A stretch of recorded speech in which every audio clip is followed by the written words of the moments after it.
প্রিয় শিক্ষার্থী বন্ধুরা, আসসালামু আলাইকুম।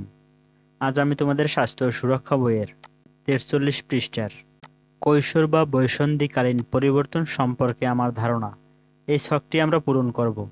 তো এখানে বয়ঃসন্ধিকালীন পরিবর্তন সম্পর্কে আমি কি জানি এবং আমার শরীরে কি পরিবর্তন লক্ষ্য করছি।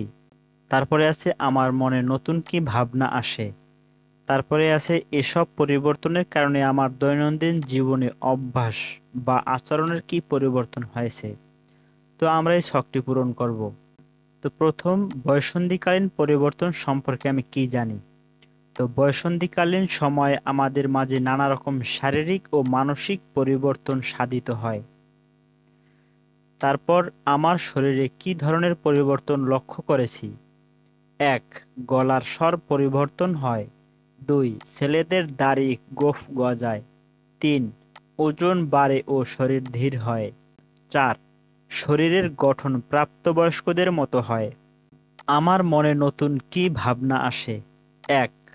নতুন জিনিস সম্পর্কে কৌতূহল বেড়ে যায়। ২. কেউ কটু কথা বললে অনেক বেশি কান্না পায়। ৩. অল্পতেই মেজাজ খারাপ হয়ে যায়। ৪. নিজের ইচ্ছামতো কাজ করতে ইচ্ছা করে। তারপরে এসব পরিবর্তনের কারণে আমার দৈনন্দিন জীবনে অভ্যাস বা আচরণের কি পরিবর্তন হয়েছে। ১. অপরিচিত মানুষের সামনে যেতে লজ্জা বোধ করি। ২. বাবা মা স্বাভাবিক কথা বললে আমার রাগ হয়। ৩. অনেক বেশি আবেগপ্রবণ হয়ে পড়ি।